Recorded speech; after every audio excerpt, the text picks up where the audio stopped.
কোনো একটি নির্দিষ্ট উচ্চতা থেকে খাড়া উপরের দিকে নিক্ষিপ্ত কোনো বস্তু সর্বোচ্চ উচ্চতায় উঠে যাওয়ার পরে সে যদি আবার ভূমিতে পতিত হয়, তাহলে উচ্চতা নির্ণয়ের সূত্র আমরা আজকে প্রতিপাদন করব। তো তার জন্য একটু চিত্রটা একটু দেখে নিই। ঘটনাটা হচ্ছে যে ধরলাম আমি একটা দালান বা কিছু একটা উঁচু জায়গা আছে।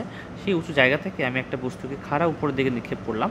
তো খাড়া উপরের দিকে নিক্ষেপ করলে সে ধরলাম কোনো একটা সর্বোচ্চ উচ্চতায় প্রথমে পৌঁছাবে। পৌঁছে সে ব্যাক করার সময় সে যদি একবারে ভূমিতে পতিত হয়, অর্থাৎ ওই বিল্ডিংয়ে না পড়ে সে যদি ভূমিতে পতিত হয়, তাহলে আমাকে বের করতে হবে যে এই দালানের তাহলে উচ্চতাটা কত ছিল। আমি কল্পনা করে নিয়েছি দালানের উচ্চতা ছিল এইচ।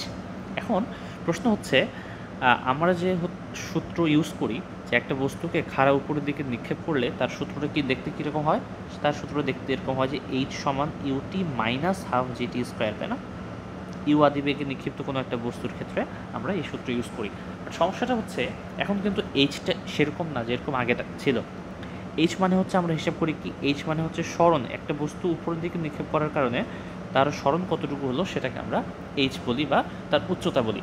এখন প্রশ্ন হচ্ছে, উচ্চতা সবসময় বা যে কোনো সরণ হিসেব করা হয় যে বস্তুটি ফাইনালি কোথায় আছে এবং সে ইনিশিয়ালি কোথায় ছিল, অর্থাৎ ফাইনাল পয়েন্ট কোথায় তার এবং ইনিশিয়াল পয়েন্ট কোথায়, এই দুইটার মধ্যে ডিফারেন্স থেকে আমরা অ্যাকচুয়ালি একটা বস্তুর উচ্চতা বের করি।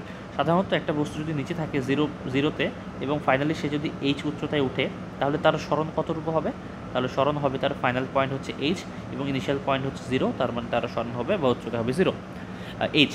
বাট এখানে ঘটনাটা কিন্তু সম্পূর্ণ উল্টো।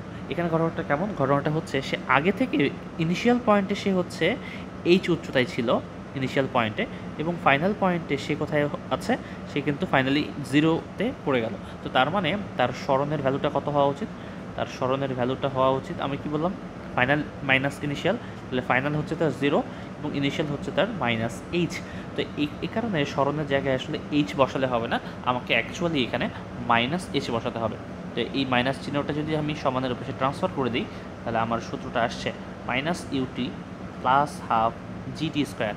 আমরা চাইলেই কোনো একটা উচ্চতা থেকে উপরে নিক্ষিপ্ত বস্তু সে যদি আবার জিরোতে এসে পড়ে যায়, তাহলে তার ক্ষেত্রে আমরা এই সূত্রটি চাইলেই ব্যবহার করতে পারবো, এবং এটাই হচ্ছে সমীকরণ প্রতিপাদন এই শর্তের ক্ষেত্রে।